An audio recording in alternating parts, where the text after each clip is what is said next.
Let's do the thing. Let's do the thing. Alrighty. So currently, current events and news. Hey John in Australia. Hope you're safe over there in Australia. What time of day is it in Australia? I know it's like really different because I'm coordinating with someone in Australia for a top secret exciting project that I can't wait to show more about, but it's like hush hush, at least for the next month. I think it's hush hush. But we're coordinating and we're it's quite the time conversion for Australia because I think it's like the person I'm working with is like a 10-hour difference at least, maybe more. So it's quite the time change. So anyway, current events. Sorry, ADHD, that's how it goes. Um, all eyes are still, hi Dusty. All eyes are still on the big ugly bill. Hey Tabitha in the UK. Where in the world is everyone tuning in from if you care to say hello? Um, but yeah, all eyes are on this big ugly bill that the Angry Orange is determined to pass by 4 de Julio, 4th of July. And we'll see how that goes because there is so much destruction and devastation in that bill.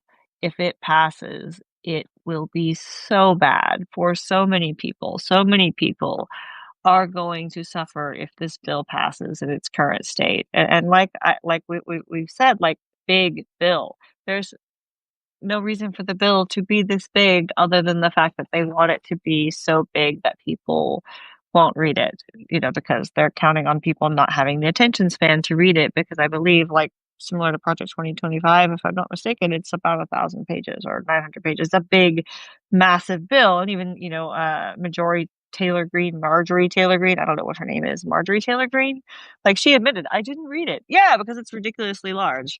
And so right now the bill is, you know, well, how it works is like the House passes it and then the Senate will get a go at it, but then there might be revisions. And so if the Senate adds revisions, which they have, then it has to go back to the House again because of the revisions.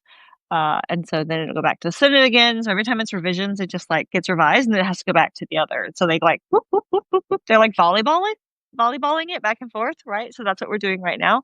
And so they have to get a version that is both agreed on by the House and the Senate before it can, then the president gets to sign or veto. But of course, the president wants this bill, so he's not going to veto it.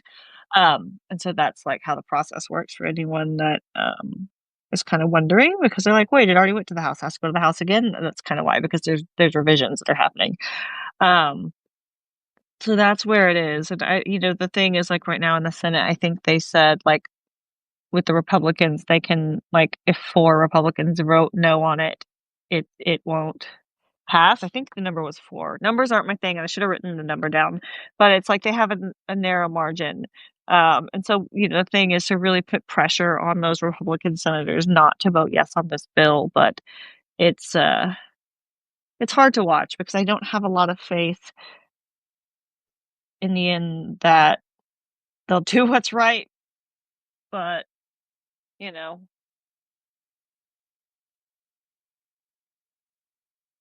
we'll see how it goes. It's nervous to watch. I'm going to be, I might be away from internet when the bill passes. I'm going to be traveling, so I don't know what's going to happen. We're going to be hiding in the trees. We're going to try to go somewhere that does have internet so that I can check in on news a couple times a day because this is a big thing happening. But we have to travel.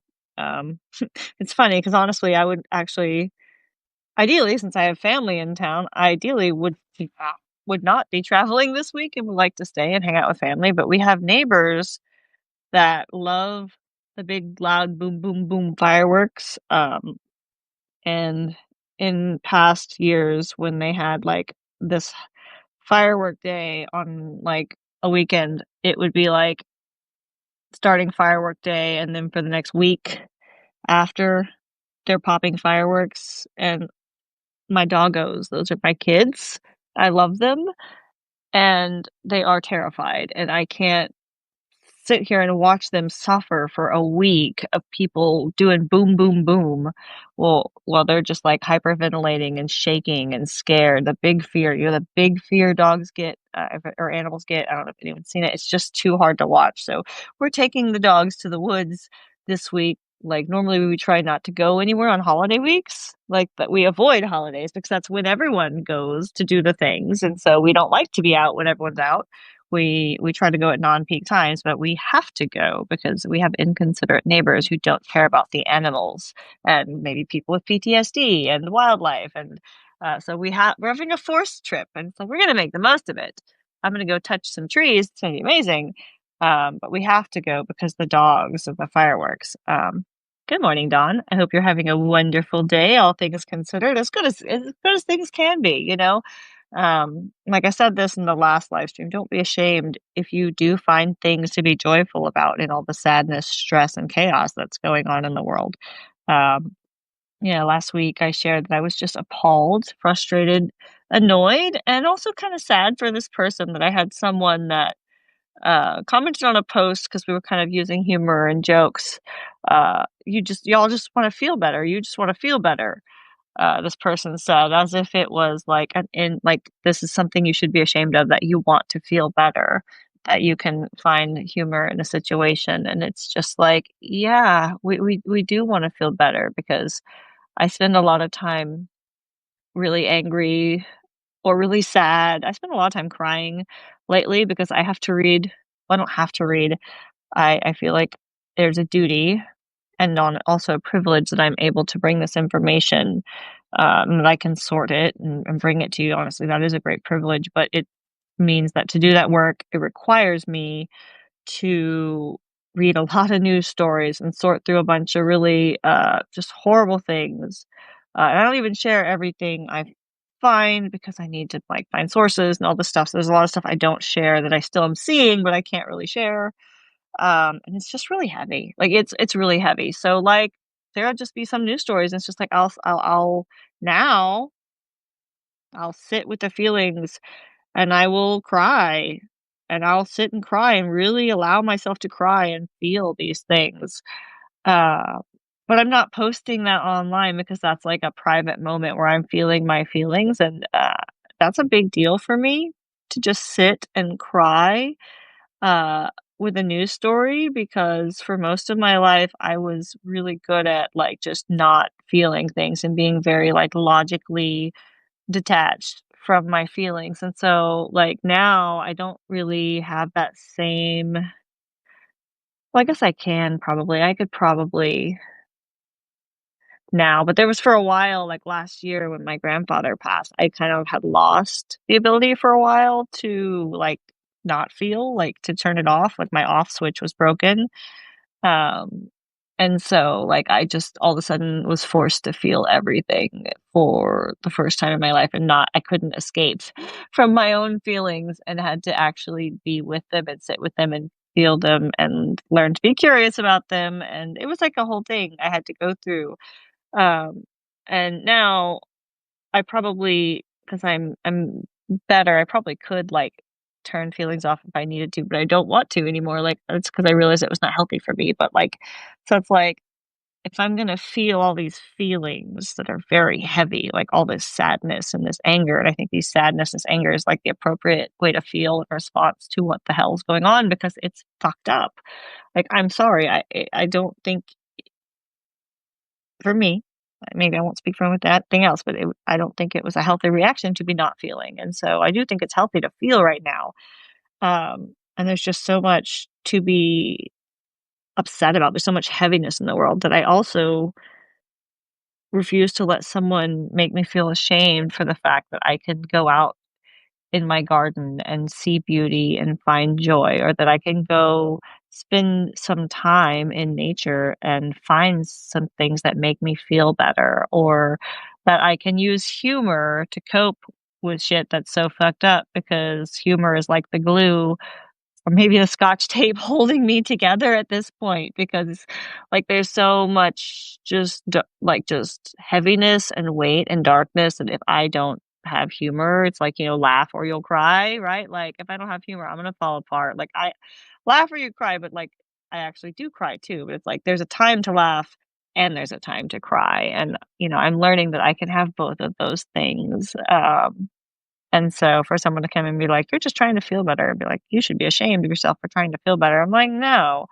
was like, Do I need to, like, show the videos of me crying reading news stories? Is that what you need from me?" It's just wild, but, some and then they were like, "Well, I'm angry all the time," and I'm like, "Okay, I'm sorry you're angry all the time," because I've definitely been stuck in that kind of a state where I was just angry all the time or sad all the time, and I've been there, and it sucks, but I don't wish that on anybody, I wouldn't, but maybe in that time when I was, very bitter and very angry, I could actually see that I might have wished, my anger on other people because misery loves company, so to speak, right? And then when you're miserable and you just see someone so happy rubbing it in your face, it can kind of feel personal, even if it's not, but, you know, it is what it is. Okay, current events. That was like a whole detour. It's so we've only just begun to live. No, I don't want that one. It's that 48, that movie, the hotel movie, so creepy. Oh, what else have we got going on? Oh, The Guardian reported on June 28th that police in Southern California arrested a man suspected of posing as federal immigration officer, and this is just the latest in a series of similar arrests that we have occurred across the country. So it's a really disturbing trend to see people who are impersonating ICE immigration agents, but it was only a matter of time, seeing as we have agents that are not wearing badges, not identifying themselves. Just, it was only a matter of time. And honestly, I think this has probably been happening for longer, and we're just now hearing the reports of it because we have no way of knowing how many times this has actually happened because for every time it's reported, it's like how many of these cases where people are reporting or impersonating immigration agents have not been reported, right? For we're having some that are reported, what's not getting reported? And that's what I was saying. Like, why would we go with these people if they're not properly identifying themselves? Why wouldn't we fight back if they're not properly identifying themselves? Because for all we know, they could just be a non-government kidnapper. This is government-sanctioned kidnapping, but it could be non-government sanctioned kidnapping. It could be other human traffickers, not government-sanctioned human trafficking, because the government is kind of doing their own human trafficking thing. Um, so I've been saying for weeks that this is dangerous. It's dangerous for people who are being grabbed because you don't know if it's a real government official grabbing you. And if you're grabbed by a government official, it's dangerous because they might deport you to a country you've never been to. They might lose you in the system because there have already been reports of people who have been lost or misplaced in the system because they're trying to deport people at such high numbers that they've basically broken their ability to track, and they can't keep track of where people are. They can't find people. They don't know where people are, where they've been deported to, what system they're in. Like, it's we're losing people already in the shuffle of things, right? Um, so, it's dangerous whether you are getting grabbed up through official channels or not. But you can't even know if you're being grabbed by an official or a non-official channel, and either way, it's dangerous. So this is not good. Uh, And I'm sure we'll have more and more reports of this as we continue to go forward. Uh, oh, yeah. NPR reported on June 30th that the DOJ announced plans to start to prioritize cases around revoking citizenship. And they're starting with people who are like, would be entitled to U.S. citizenship, but were not born on U.S. soil. So, like, people who have whose parents are U.S. citizens, but maybe were born like on bases in other countries, things like that. That's like kind of an area they're looking at, and then people who have committed specific kinds of crimes. So now that the Supreme Court went ahead and limited judges' ability to stop Trump with nationwide injunctions. And that was in that case where Trump was trying to challenge naturalized citizenship. Of course, now they're going to try to come for naturalized citizenship. And, remember early on that in one of the first cases months ago, months and months and months ago, at the very beginning of all of this, Trump's DOJ was trying to argue that indigenous Americans are not US citizenship because their allegiance is to the tribe and not to the country of America, because to Trump, citizenship is based on loyalty more than anything else, but also they want, because Stephen Miller is a Yahtzee, they want white people. So indigenous Americans, they are the ones who were here before America, you know, they have more right here than anyone, right? So we'll see if they come back and try to make that argument again, because in Trump's mind, more than anything else, loyalty is what Trump craves, right? But then also we have Stephen Miller, who just hates anyone who's a shade above beige, right? So we'll see how that goes. Um, and then if they get their big ugly bill to pass, there's a lot of stuff in there to give Trump a lot more power than he currently has, or should be given, or should have. Let's talk about the shit show that is Texas.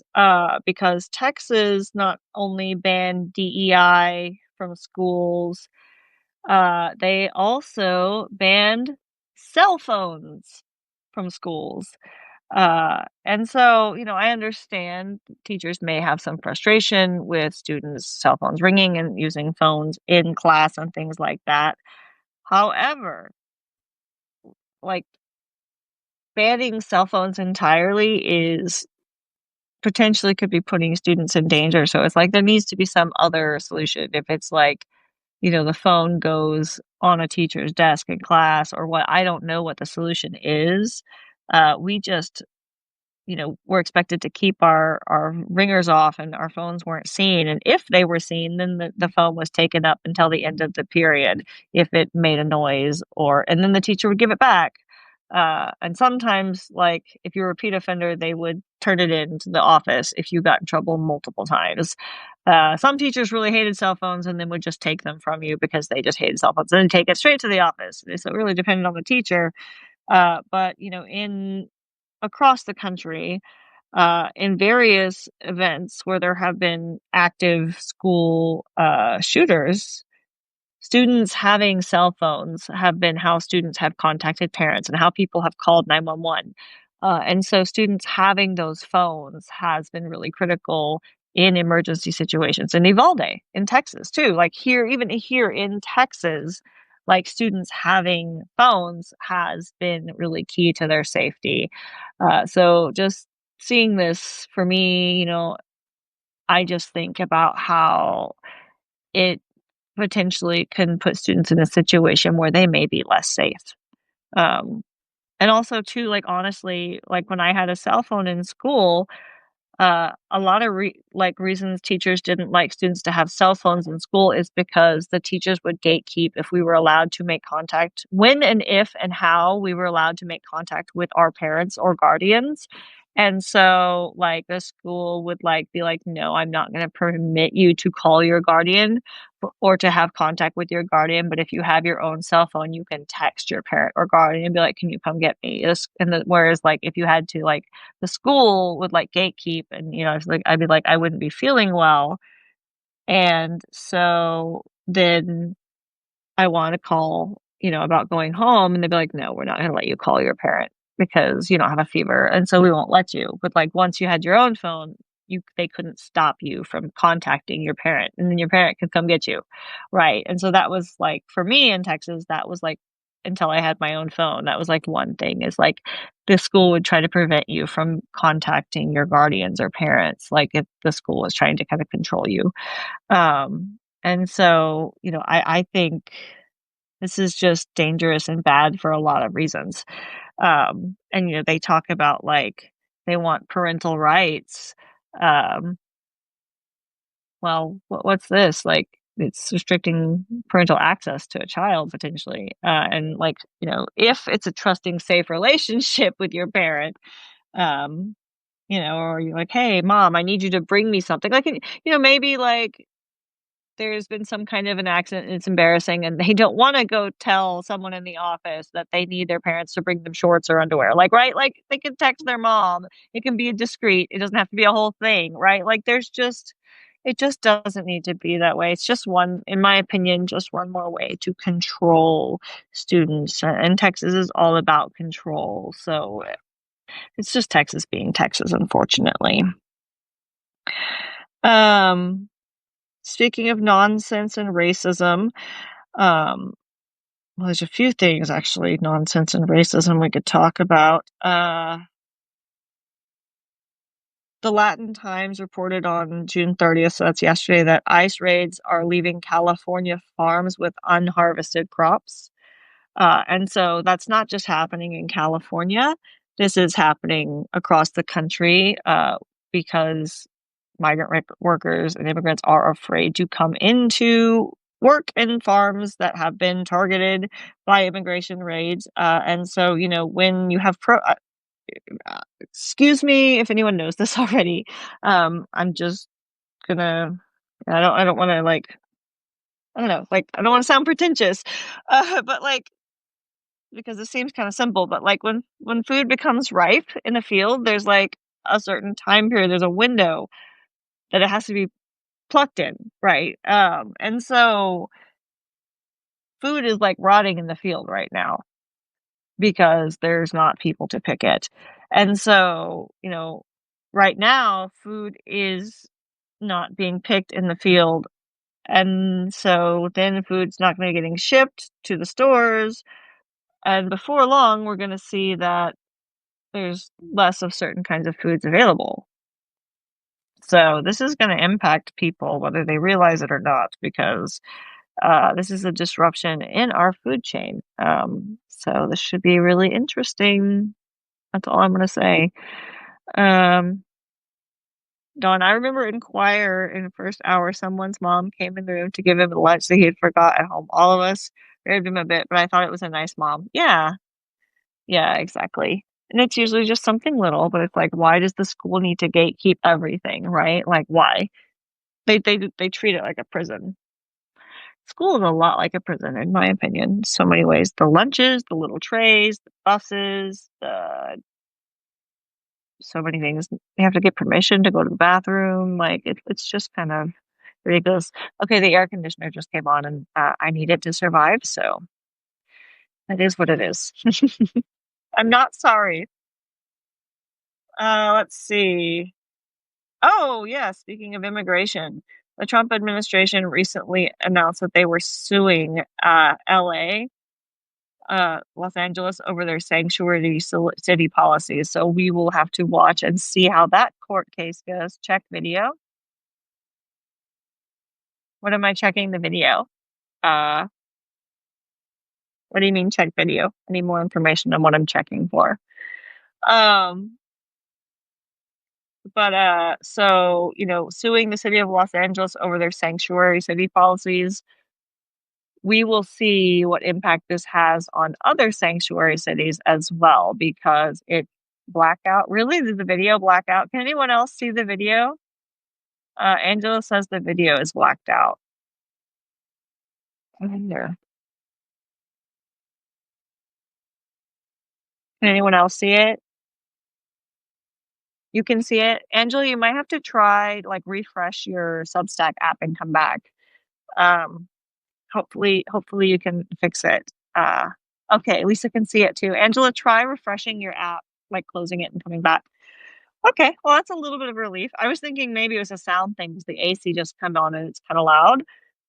But it's Texas and it's probably 80 degrees outside. Hopefully that worked, Angela. Thank you for letting me know, though, just in case, because you never know if something is funky. So, like, I appreciate that because then we can check. Otherwise, we just keep going and have no idea.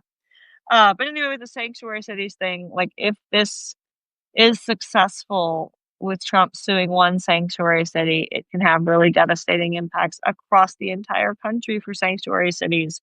And we know this administration really hates sanctuary cities because what they really don't want is for marginalized people to have places where they feel safe. So it's a dark day. Um, so we'll see how this goes. Um,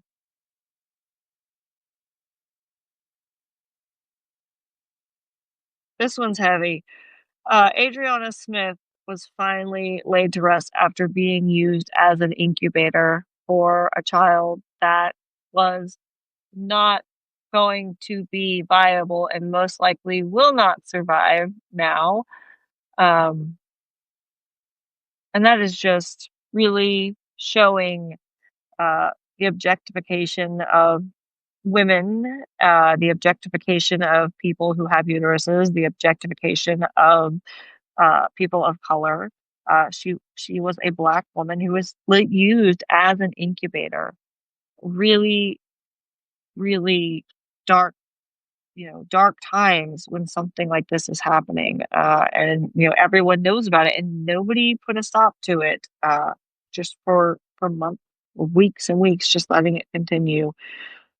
So finally laid to rest.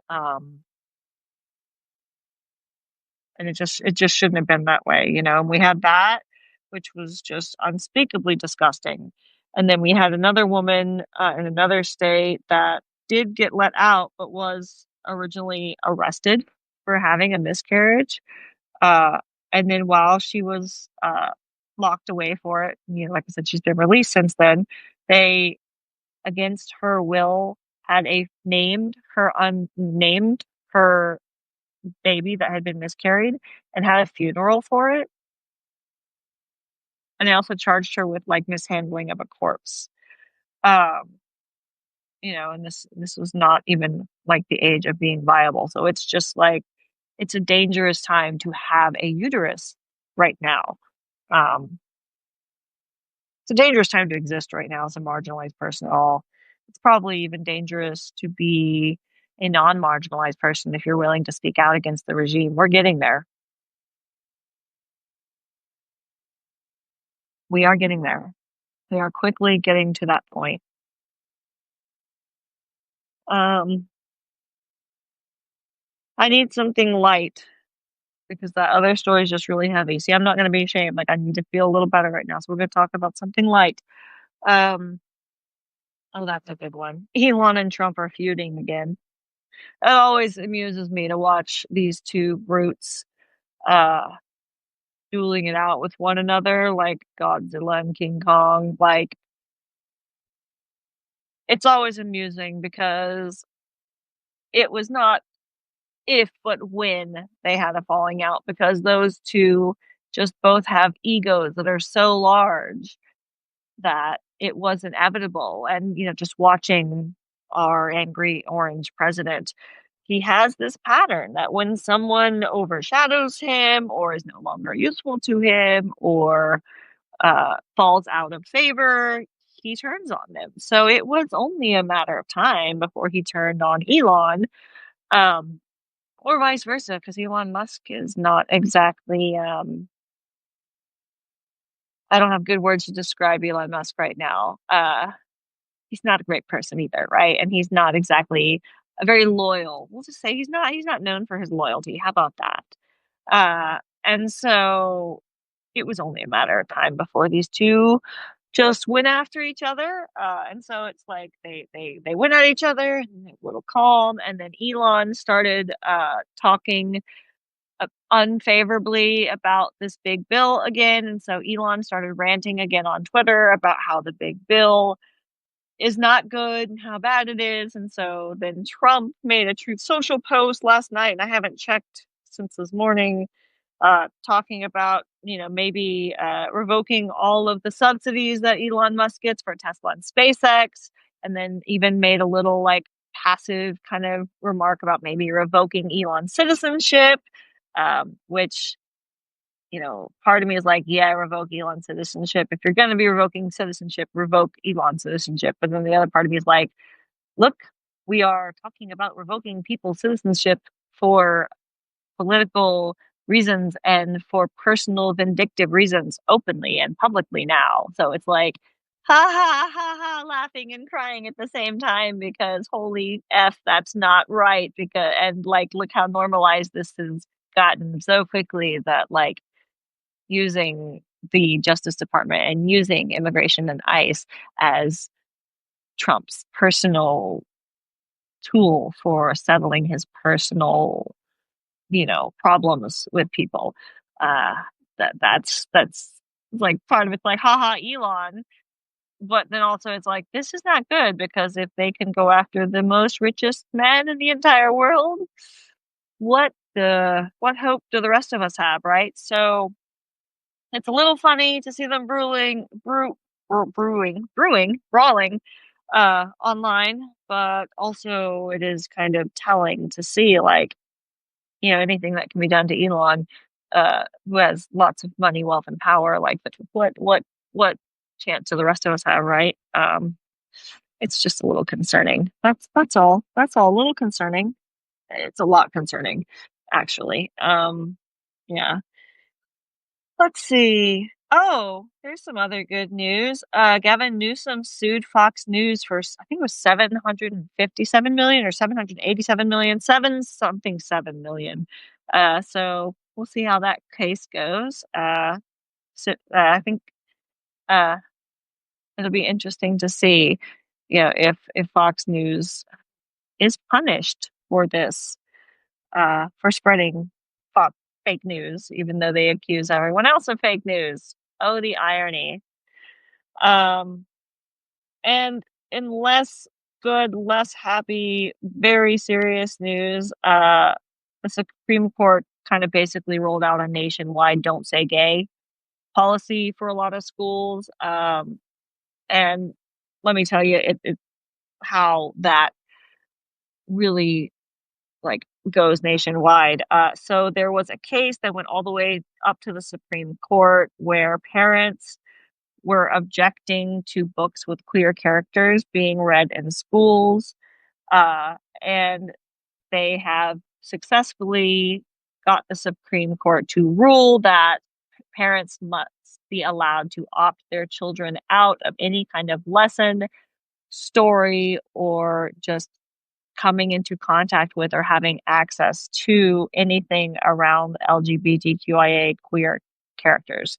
So basically, this classifies queer content kind of as this like almost similar to like, I don't know, if in other states in Texas, like parents can opt their kids out of things like sex ed. And also they can opt their kids out of, or they used to be able to, I don't know if this is still the case, when I was growing up, if they were talking about like evolution and certain science topics that there were religious objections to, we would have to get everyone would have to get a permission form to participate in things in those topics. So like you would have to get permission to do sex ed. You would have to get permission to learn about evolution. And so there would be, I don't remember what the other ones are. They're like different things that like religious groups objected to that basically were like gate kept. And so it made it really easy for parents to opt their kids out of these things that maybe they wouldn't have even thought to opt them out of previously because it's like, oh, here's this form. And then, if parents, like, even if they didn't have religious objections, sometimes parents just would not sign the forms. And so kids couldn't do them just because their parents wouldn't sign their forms for various reasons either. And so now anything related to or has queer characters in it is now on that like you must get permission from everyone before you do it. Almost makes it like this whole other step. It's probably not even going to be worth it for a lot of schools to do now because they have to get permission to do something, and now it's going to be seen as controversial.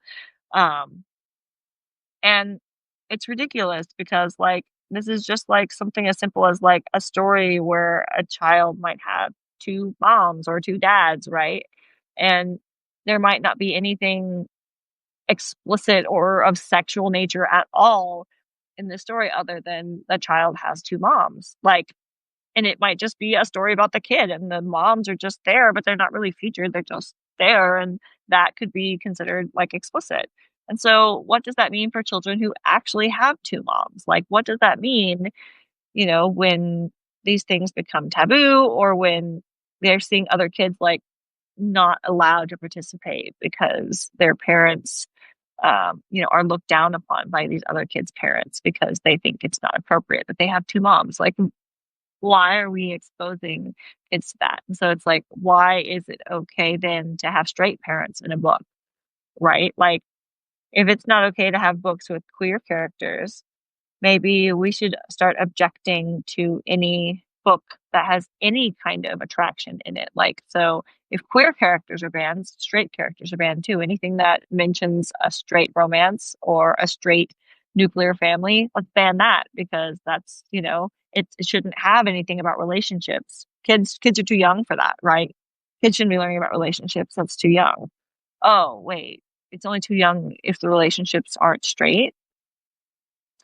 That's interesting. The double standards. Interesting. Why are kids always too young to know they're queer, but they're not too young to know if they're straight or if they're cis? It doesn't make sense.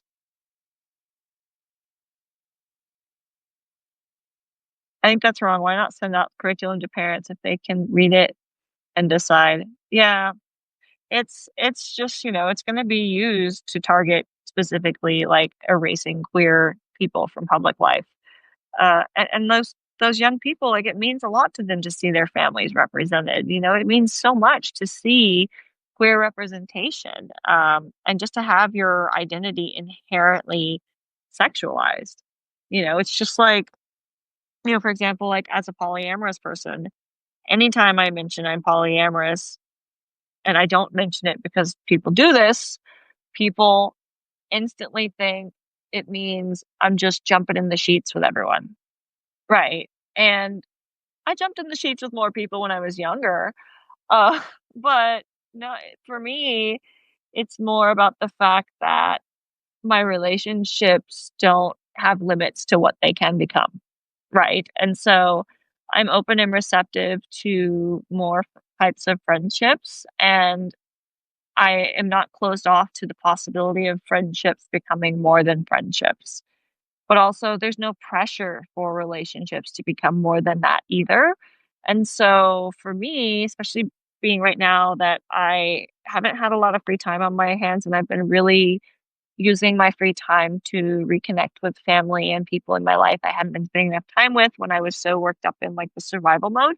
And then also I'm working on a lot of my healing and my personal like healing and trying to like unfuck myself, basically, as my mom would say. And so I'm like working on getting my head right. Because my head wasn't right. And so I'm trying to get my head right. Um and so that's kind of where I've been right now, and so, we're all in these different places, and I don't know where the fuck I was going with that thought, so I'm just gonna go back to my notes because I got distracted, and I'm like, "What the fuck are we talking about? What the fuck are we talking about?" Mm, okay, let's just go to the paper. Yeah. Oh, no, I did that. That's everything. That's everything on the list, I think. Hang on, let me make sure. I think I did everything on the list. Yeah. Yeah, that was the short list. I made a short list today, because I, like I said, I've got family in town, and so I need to pack and do the things and get us ready to get on the road. So I did have a shorter list than usual today. So let me look in the comments really quickly, before we jump out, and if anyone has any last minute thoughts, questions, or add-ins you want to drop in the comments before I wrap it up. Wrap it up. I think it's the last day to get my other shirt, which I should have worn because this is not my shirt for sale. It's a shirt my mom bought me. It's kind of cute. She picked it out for me. She knew it would be a good color scheme for me. Uh, yeah, representation matters. Yeah, exactly. But they want like, and see,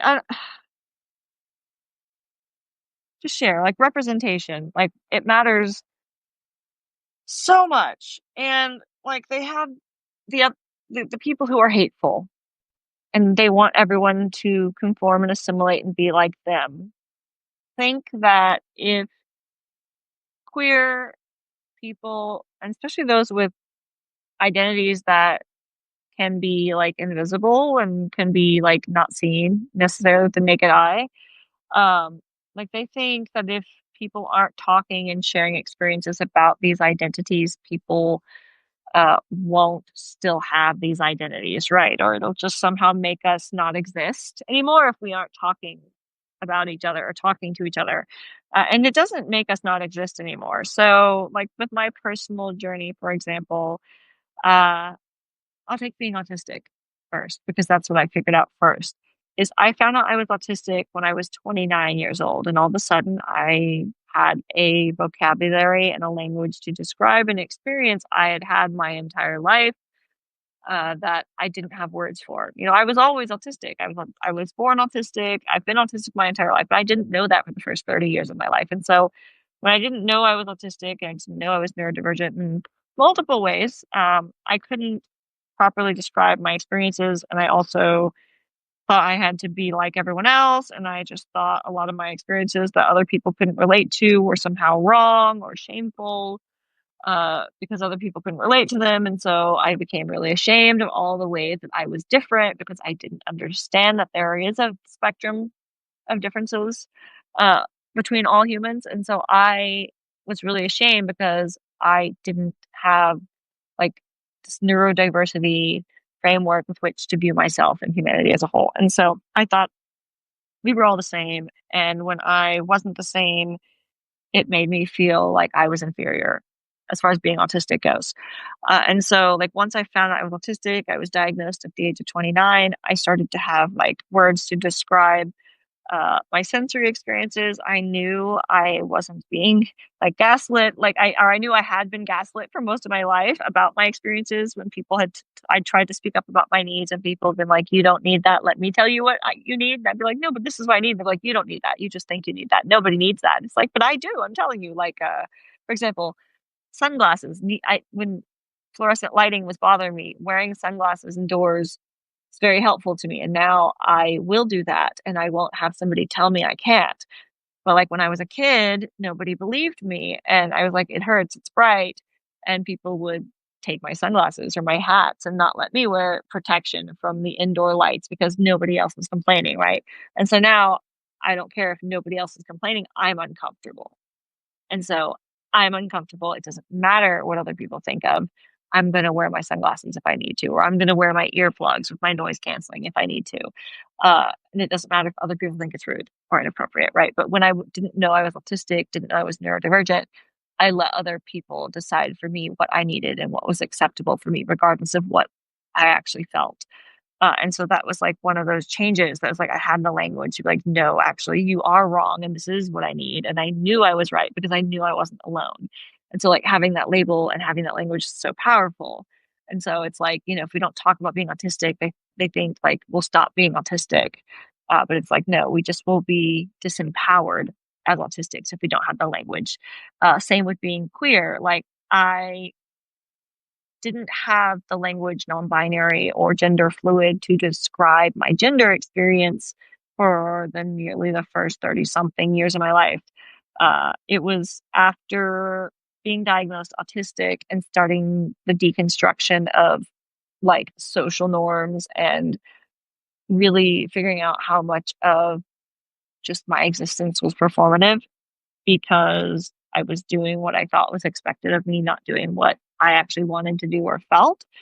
And so like putting down that autistic mask of that mask of neural normativity, like setting that down and like setting those things down. And like as pieces of the mask started falling away, it was like my gender was just staring me in the face because I started to realize so much of that was performative as well, right? Um, and you know, I knew that I had very fluid gender feelings, right? But I didn't know gender fluid was like an option. I didn't know it was a thing. I didn't know people could be gender fluid, right? Because I'd never been around people who are gender fluid. And I'd been around trans people, I've been around trans-binary people, but I'd never been around non-binary people, right? So it's like being around trans people growing up, I was like, "Okay, I relate a lot to trans people who are trans-binary, but I don't feel like I fit into one of those specific, neat, individual binary categories or genders. I feel like my gender is kind of like in a few places that it fluctuates, right? And it was like, but nobody I knew was talking about that experience of having like a fluid gender experience that isn't stationary. And so I was just like, I feel trans adjacent, but I don't know how to describe myself. And so I was just like, when people were like telling me I'm a woman and she, her pronouns, I was just like, yeah, sure, I guess so, because I didn't have like an alternative explanation, even though I was like, that doesn't really feel right, but I don't know how to explain what I feel to anybody. So I'm just going to keep it to myself because I don't think anybody's going to get this. I was like, I don't think trans people are going to get it. I don't think anybody's going to get it. Like nobody's going to understand. So I was like, I'm the only one. I'm a freak. I was like, so I just kept everything to myself. And then I got on TikTok and it does this thing where it used to, I don't know on there anymore really, but it used to do this thing where it would like, it just seemed to know all these things about you that you didn't even know yourself yet. And it shuffled me into queer talk, and then it shuffled me into trans talk, and then it shuffled me into gender fluid, non-binary TikTok, and I was just like, killing me softly with his song, telling my whole life with his words, killing me softly. I don't know the song, but it was like that. I was like, oh my gosh, this is me. This is the thing. This is my gender. Here, I have a gender. And it was just like this big aha moment. Um, and it's been like that with other aspects of myself, like discovering that I like have clinical face blindness and just like a bunch of little things I've discovered about myself, the ADHD diagnosis, um, some other ways I've found out I'm neurodivergent that I don't really talk about. Uh, And so it's like I've been on this self-discovery journey for like the past 8, 9 years now. And so it's just this whole process of uncovering. And I don't know why I got on that conversation. Why did we go there? I don't know. Anyway, let me go to the comments. JE, we're dealing with an authoritarian regime that makes connecting with each other more difficult and also more critical than ever. Right? And so that's why I'm like clinging really hard to my close friends and family and my network outside of social media and the internet as well, but also trying to build up the list here on Substack and the email list because um like with Meta, I just don't trust that it'll be continue to be sustainable. Eventually, I worry my Meta platform might just be taken away or shut down. So I'm trying to connect with people in as many different platforms as possible, just in case we start losing our ways of connecting. But we could lose the internet for all we know. That would be devastating. What people are not going to know how to live. Like if they took the internet down, can you imagine? No GPS, no maps, no ability to like Google things and look things up to see if stores are open, to share information in real time. Like it would be so chaotic. People would not know how to live without the internet. We're so dependent and used to it. Or if they just took out like all electronic devices and like pulsed it, and then we lost all our electricity and technology. Like, what would society do?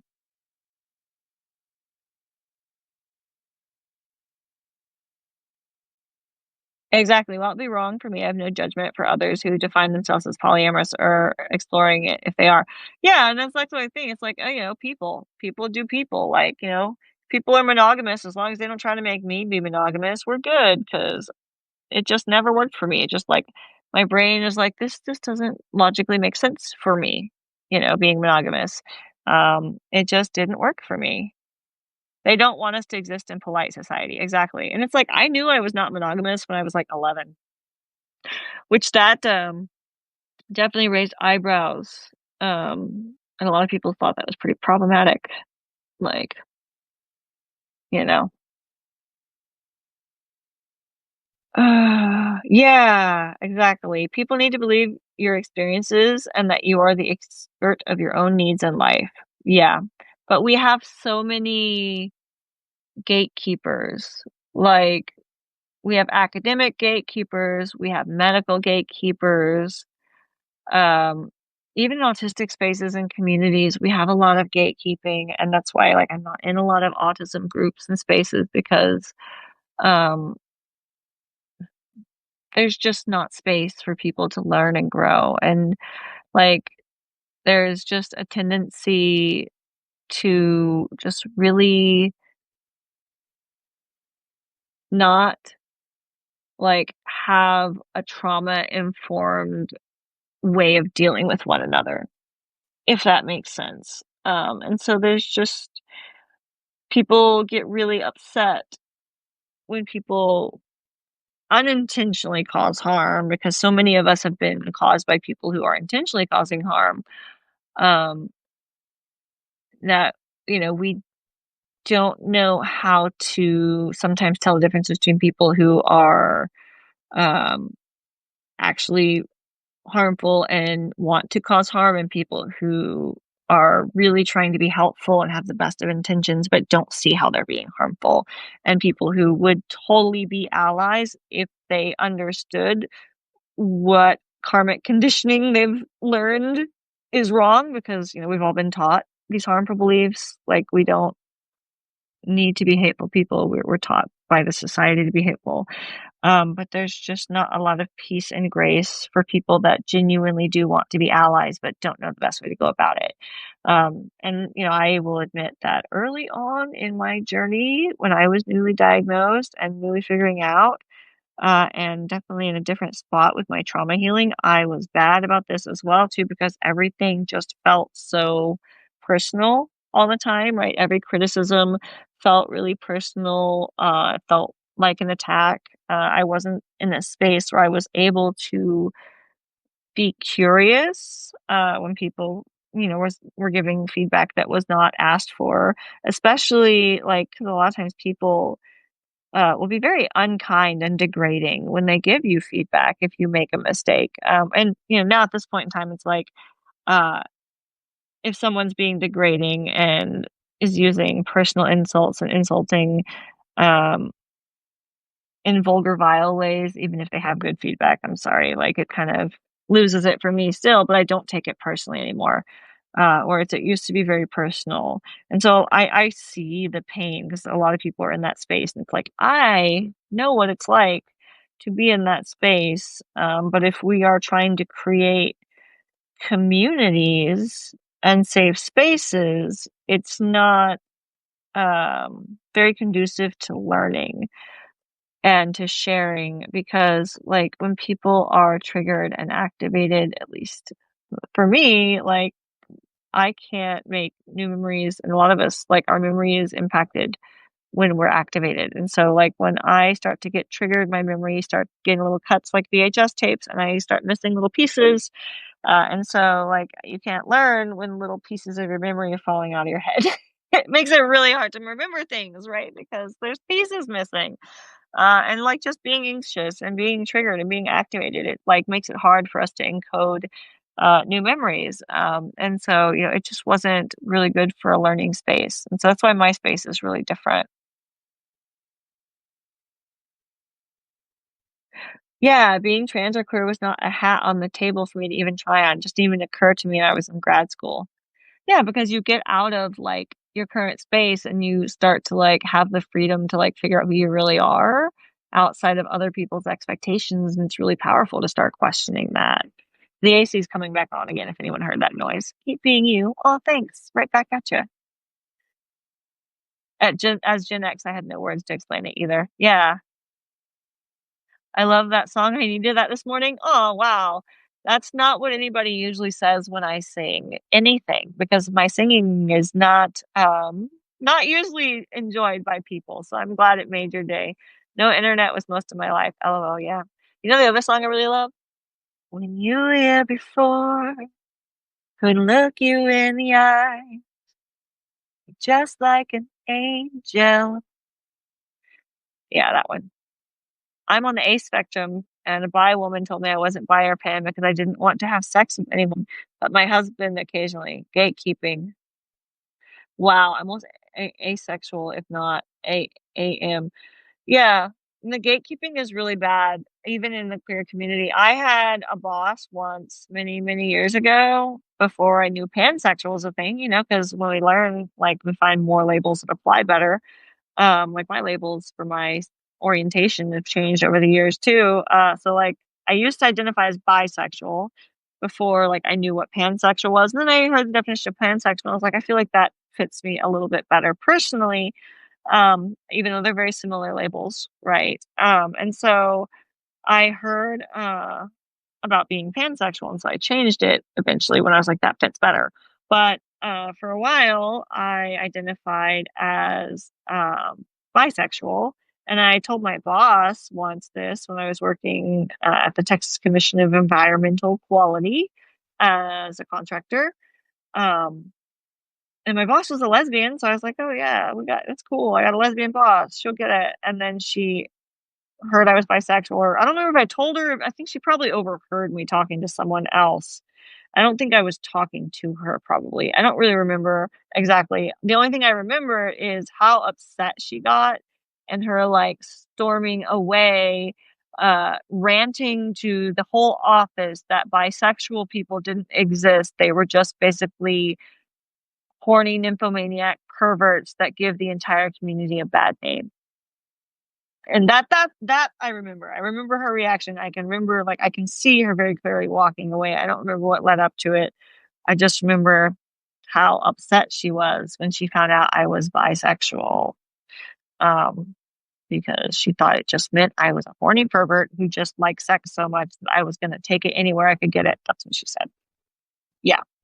So, like, sometimes the worst bigotry comes from within the own community, and as a non-binary, gender fluid person, honestly, and as a pansexual person, some of the worst bigotry that's come my way has been from lesbians, and I don't know why that's the case, which is really sad. Because it's like I had, what that one lesbian that was just like, "You need to pick one, pick who you don't like both, pick one, you're just a pervert." And actually I've heard that more than once, from lesbians. And then I've also, when I came out as gender fluid, as non-binary, yeah, a lot of times, like, the TERFs were lesbians, that were just like, "Oh, like, you are hurting all women by giving up your gender," like, and then they were trying to convince me that I shouldn't, like, talk about this kind of stuff publicly because it was gonna hurt and confuse women, and, just really trying to convince me, that I was, a danger to women because I was giving up a gender that never fit me to begin with, right? And so, it's just really sad and hurtful to see that some of the people that like you think you're going to get support like from your own community, and then it's like the queer community is like some of the worst hate, right? And even like trans people sometimes, like there's like been like trans people who've been like, like there's no gender fluid, there's no non-binary, you just need to pick one, you're just confused. um it's like, wow, like the because I'm sure that's something that someone has said to them, and now they've taken that and they're saying it to other people. But that's, the reality in any community, like in autistic spaces and neurodivergent communities early on. And another reason I don't spend a lot of time in those kinds of spaces, it was like very similar how they just wanted to control how each other spoke. And they just wanted to, uh, like, a lot of them just thought their way of seeing things was, like, the only way of seeing things, and, like, it was just, like, it's this way or no way, and so it's like they didn't have room for shades of gray and nuance and experiences. It was very black and white, and I know, like, I hesitate even saying that black and white thinking thing 'cause that's supposed to be an autistic stereotype, um, but, like, for me as an autistic person personally, I had a lot more black and white thinking when I was earlier on in my trauma healing journey. And as I continue to heal more in my trauma, my thinking has become less black and white and has become more like better with I guess, nuance of things. I don't know if that makes sense, but I'm still definitely very much autistic. So I just want to say, like, I'm as I am like healing from trauma and fucking my brain from things. Uh, I'm not trying to be unautistic. I'm learning how to be the best autistic person I can be, right? And so I've said a lot over the years that we don't really know what a non-traumatized autistic person looks like, or an autistic person who's not in distress looks like. Uh, and I'm curious to see, how close I can get. Oh my gosh. I just realized this is probably a stem. Do you want to see this thing I did? I'm going to ask if anyone else has ever done this. Um, Look, I made a whole bunch of little paper balls. I shredded up a bunch of little papers. And so I'm just like shredding papers and bouncing them into little balls. Don't get mad at your autistic children for shredding and making paper balls. There's nothing wrong with it. It's very relaxing and very fun. And so that's just kind of what I've been doing the entire time we've been talking as I've been making these little paper balls. Um, like some of the things that we do as children, it just doesn't go away. We still do it. Anyway, let me check my comments one more time. And then I'm probably gonna log off soon.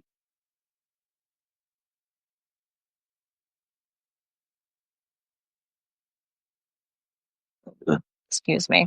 That was a delicious belch. It tastes like cherry limeade. You're beautiful. Don't let it get you. Your people, you will find your people. And see, that's the thing that's really started happening since I started this blog.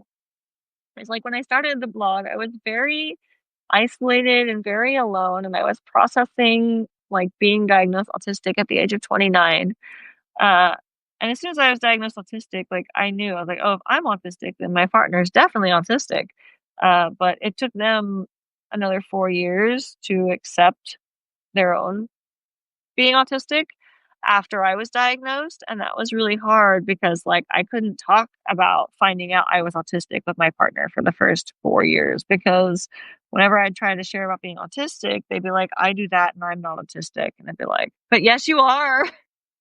But like, it was just like this difficulty. And so I was really on my own processing it too, because it would be very similar with people in my family I would want to share with. And I'd share and they'd be like, well, I do that. And I'm not autistic. And I'd be like, are you sure?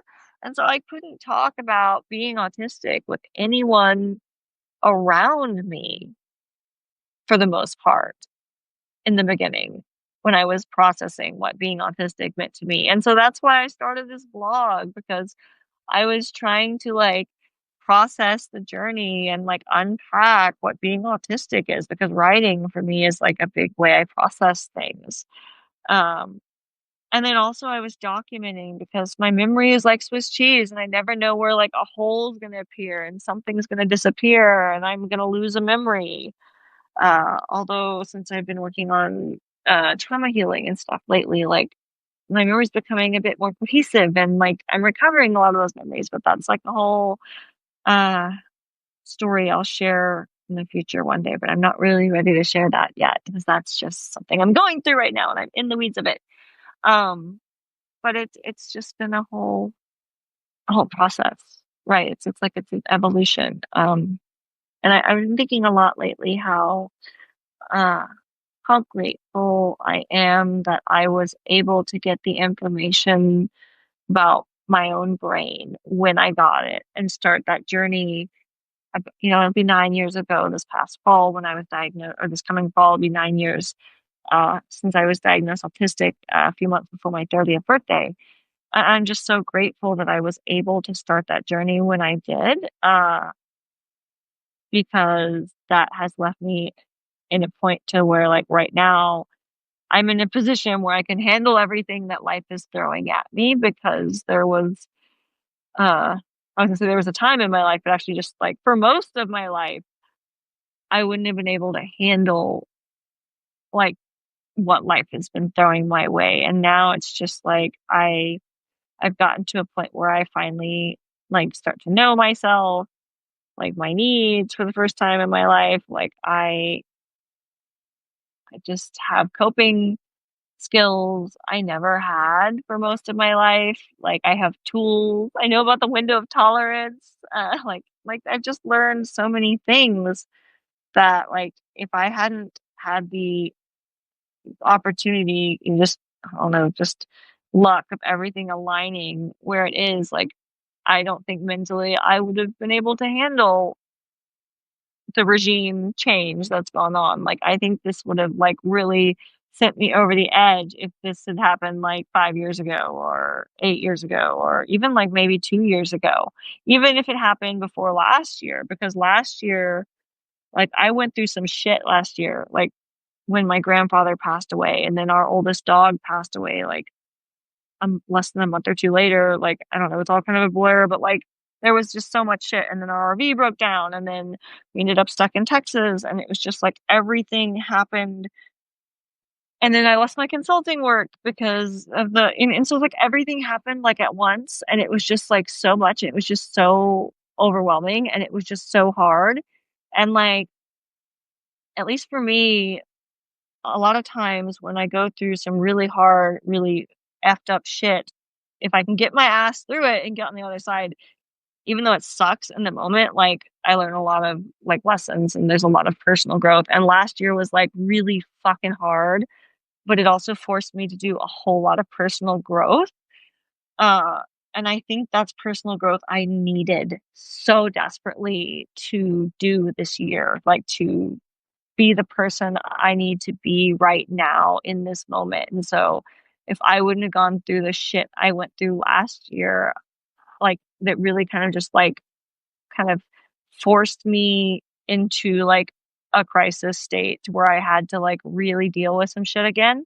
And I was like, I just couldn't cope and I had to fucking deal with what was going on. And so I had to step back and really start making healing a priority, and, like, it just forced me into a period of really painful healing, but also really rapid growth, and so I think that needed to happen, and I'm just really grateful it all happened when it did because I think, I'm just really grateful that I am where I am with the skills I have right now and just, like, who I am right now, um, because this world is so jacked up, and I think if I was still the me that, like, couldn't feel and was just completely detached from everything, I don't think that would be what I need right now, to survive this, and I also don't think it would be healthy because I that version of me does not know how to pace themselves and rest and,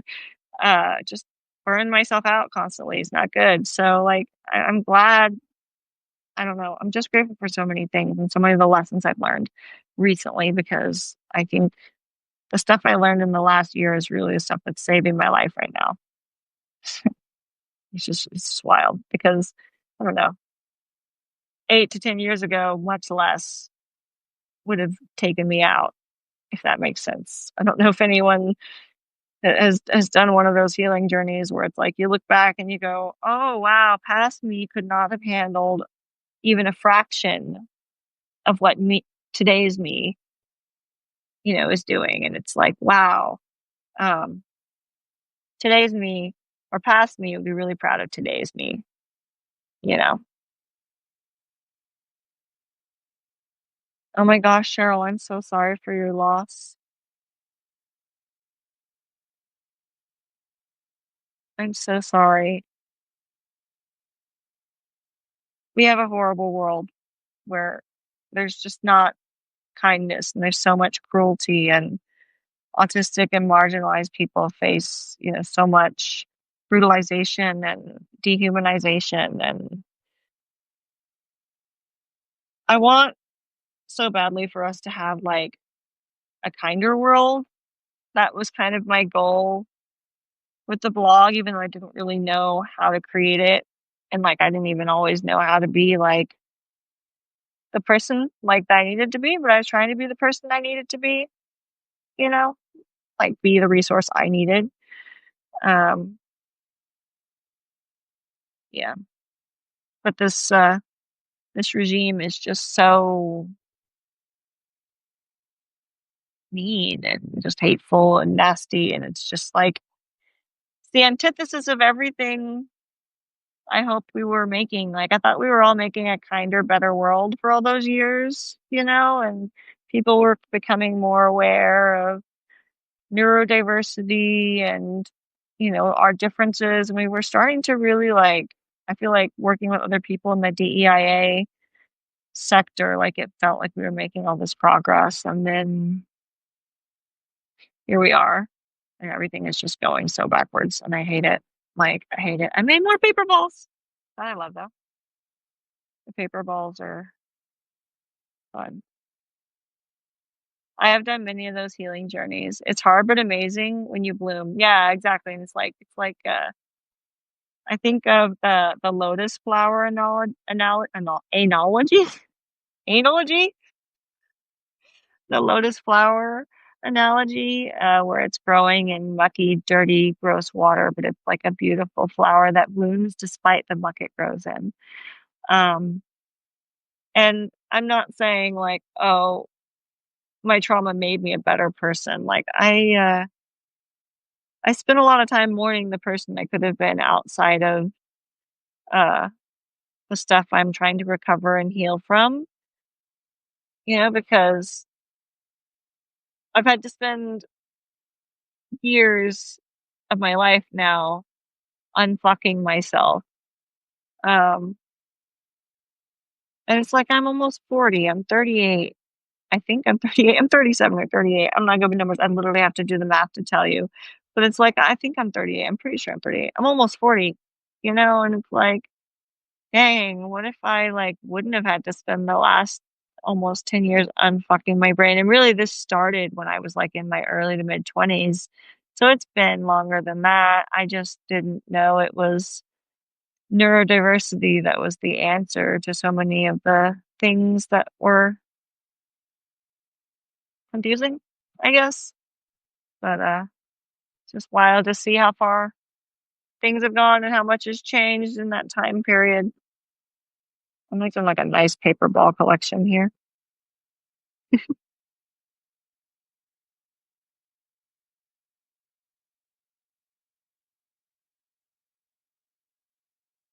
I'm so sorry, Cheryl. It's so cruel.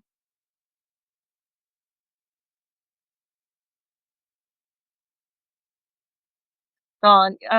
Yes, I used to mourn who I felt I could have been or could have done with my life, but I had to let it go to not be bitter and appreciate what I did learn, even if it was experiences that sucked ass. Yeah, exactly. And that's the thing. It's like I had all of those feelings, and now I'm just like, I am like gratitude has always been a big thing for me. And I realized I really lost a lot of that last year. Like I just lost my gratitude last year when everything got dark in my head. And so I've really been trying to lean into the gratitude because that's always been like a key thing in my life, especially since my mid 20s. That was like something that was really big for me. And so getting back into the gratitude and being grateful for the fact that I actually can us dedicate time to healing and to unfucking my brain, because that's something that a lot of people can't even do, because you can't it's really hard, if not impossible, to do that kind of healing and trauma work when you're not like in a safe place. And so like so many people aren't in emotionally or physically safe spaces, and so or they're still in the places that traumatize them, or they're still stuck in survival mode, and it's really hard to heal when you're in survival mode or when you're stuck in like hypervigilance. And so like I got I'm grateful that I had the privilege of finding safety so that I could get myself out of being stuck in the chronic state of hypervigilance. Because there was just this one point where I just realized like my heart was racing at all times, and like I was having heart palpitations. And it was just like that feeling when your adrenaline is pumping was my baseline feeling. And so my adrenaline was always pumping. And like my heart's going a little faster right now just thinking about it. I didn't used to be able to recognize like, oh, my heart is just starting to pick up a little bit of a flutter, because I was so dissociated from my body. I was all in the brain, all in the head, like all up here, completely detached from this, right? And so I wouldn't realize that big emotions or things were welling up inside of me until it became so big it was unignorable and always already past the window of tolerance, right? And so now working on healing, it's like I can feel the slightest little, ooh, there's like a slight little flutter. Oh, I'm starting to get a little, "Ooh, what is it right now in that moment?" Before I am taken away on the roller coaster ride. And like, it's just wild to me that I can like catch myself and calm myself down and regulate before it's like outside of my window of tolerance. Because for most of my life, I lived on the edge of the window of tolerance. And it was just like really easy to like flip me into a meltdown or some kind of overwhelm or overload because I was maxed out at all times, right? I was running with my health bar on empty. Um, and so that's just really been really powerful to me. And also too, like now, like instead of being ashamed, like I used to be really ashamed when I would get triggered. And autistic spaces weren't helpful with that because like they would really like there was like this element to like it's just ridiculous. Like they want to be all autism affirming until an autistic person has a meltdown or is triggered and gets overwhelmed by something. Uh, and then there was no space for that person, which is really sad because, you know, they it contributes to that shame spiral and feeling shame around something that really is like beyond your control, like in that moment, right? And so, like, I don't have that shame around the having the big emotions and having the big feelings anymore, when I used to have shame when I would start to feel overwhelmed or start to feel an emotion that might be unpleasant. And so now it's like I can be curious, like, okay, like, where is this coming from? Why am I feeling this right now? Like, where, like, I can ask, like, you know, what do you think's the worst case scenario here? What's going to happen? You know, and it's just really amazing to see that I'm growing these skills that I didn't used to have, right? And so that's what I say about like going through the pain sucked, but it's made me who I am. And it's like not the pain of the trauma, it's made me who I am. It's the healing pains making me who I am, if that makes sense. Because some people are just like, well, if you didn't have your trauma, you wouldn't be nearly as funny or interesting. And I'm like, F you. To people who say stuff like that, you know, how dare you say something like that? Yeah, it did make me who I am, but, um, just what a shitty thing to say, you know? But people say stuff like that a lot.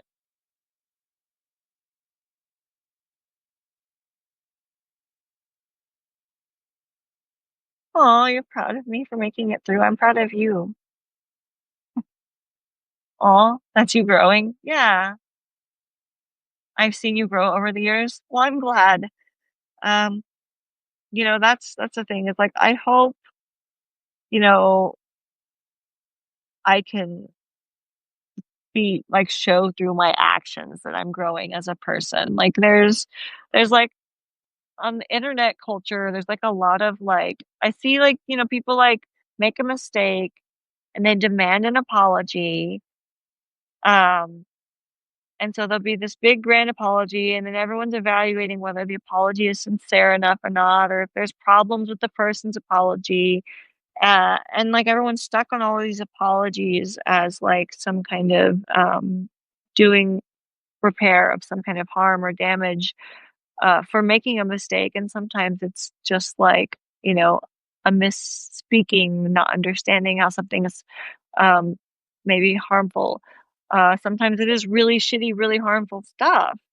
Uh, but for me, like, I have a problem with all of those apologies because I feel like so many times people are apologizing just because they think it's the expected behavior and they're performing the ritual of apology because it's what's expected, but then they aren't actually changing their behavior, right? Um, and so like for me, like I never would apologize until I understood what was wrong with what I had done, and I believed I had caused harm, and I understood the harm I caused, so I could actually understand what I'm apologizing for. So it's like if I make an apology, I'm like, I need to take time to understand things. I'm not just gonna throw an apology out because people expect one. But also, I don't think the apologies are as important as changed behavior. Like to me personally, I rather change my behavior than apologize to people. Uh, I take my mistakes very seriously, and I make a point that I can be mentally at peace with making mistakes if I use my mistakes as something to learn and grow from. And so when I didn't use mistakes as something to learn and grow from, it felt a lot more personal and like an attack when people would tell me I made mistakes. And I would feel more of a need to apologize, but a lot of times nowadays, unless it's like I stepped on someone's toe, I'm like, "I'm sorry, I stepped on your toe," where like, something like that, where like I hurt someone as a person really quickly, or you really fuck up, like then I'm gonna be like, "I'm sorry, I fucked up." Because if I fucked up, I'll be like, "I fucked up," I will. But a lot of times now, it's like I'm more focused on like, okay, how can I just change my behavior so I don't do it again? Like that's my ethos. Is more than the apology. I think the change behavior is more valuable than verbally saying you're going to change behavior. Like, don't tell me you're going to change your behavior. Actually, do it and show me. And so that's what I try to do because that's what I would prefer personally for me is like, don't apologize for doing something shitty to me and then keep doing something shitty to me. In fact, I rather you not apologize at all and just stop being shitty. Like, that's my personal ethos. And so that's what I try to do is like, rather than apologize, although, I might apologize, I'm just going to try not to be a shitty person and try not to fuck up anymore and try to learn from my mistakes. When you tell me I fucked up, I'm be like, okay, I fucked up. Let's not do that again. How can I stop myself from keeping the fuck up in the first place? Let's not keep fucking up. And so that's my ethos. If anyone is in my space long enough, that's kind of the way I go about things.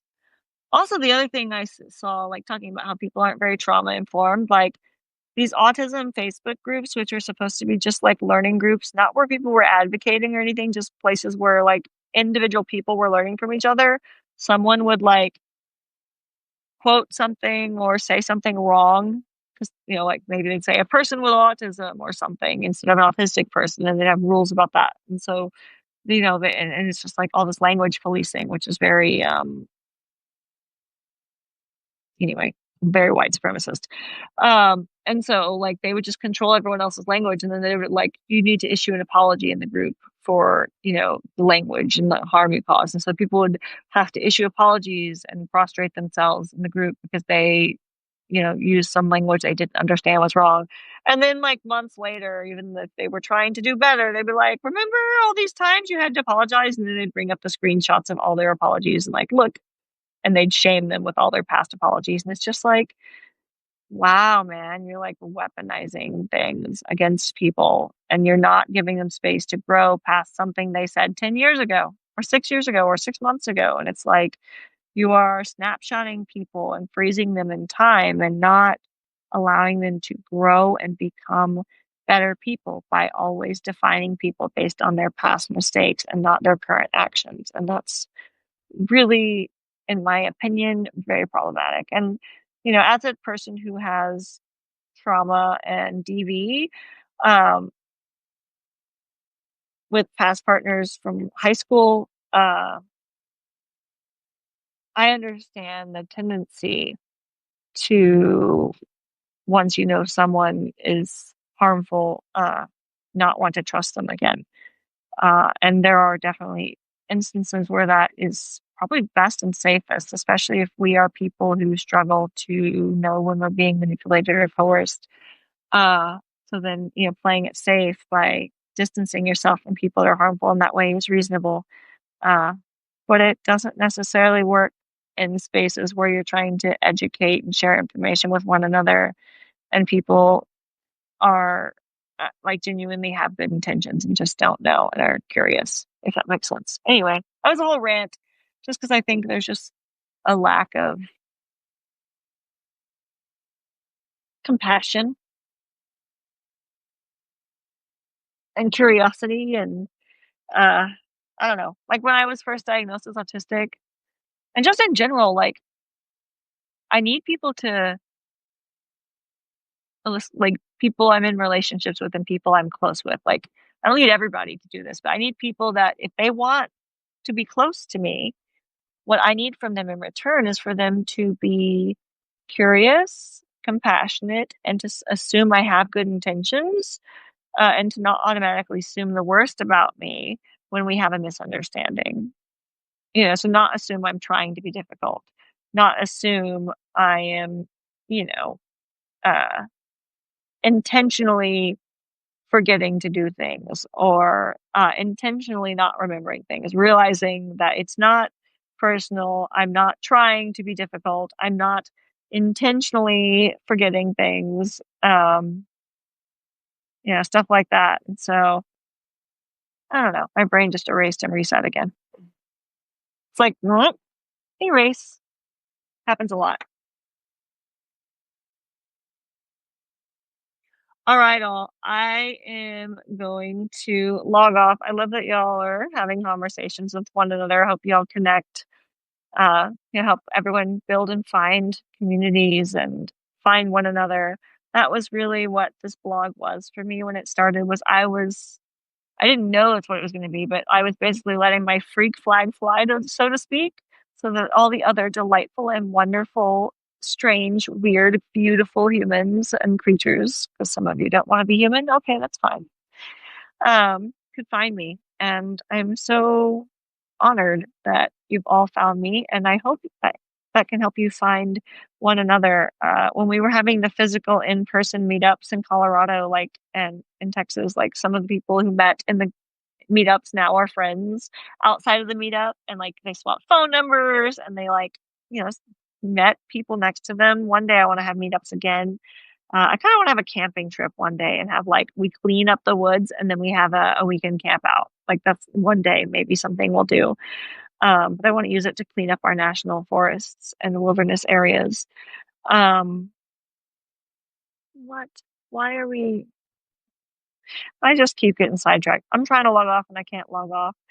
Uh, yes, yeah, Dawn. Like I think it needs to happen. Like it's like we pick somewhere that's like really dirty and wrecked that has been trashed and tell everyone bring trash bags. We're gonna clean this area first and then we'll camp and then we'll clean it again before we leave. It has to be leave no trace, leave it better than you found it. Because leave things better than you found it is like one of my big morals in life, to like leave things, people, places, spaces, the world better than I found it. It's like a goal I have, like in everything I do. Um, and so like I want to do a camping event or maybe multiple camping events where we leave them better than we found them. And like it'd be good to find like areas that like need some love specifically and are like really wrecked and torn up and like really like fix them and then camp there, appreciate it, give it the love, and then take all the trash out when we go. Like a way to give back to everything that nature gives us. It's just the thing I want to do one day when it is safer for us to do things because right now I don't feel good about it with Naga um, doing the things they do, but it's just this dream.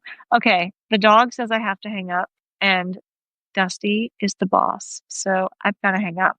I got you, buddy. My Bubba wants to go outside, and he's an old man, so he gets what Dusty wants. Dusty gets. He's like Larry. Lonnie gets. I don't know. It's that show. Who wants he gets. Anyway, okay, I gotta go. All right, humans. I will see you all next week. I might be a little scarce online this week, but I am going to try and check in news a few times a day. Anyway, talk to you next time. You keep being awesome. Bye, all.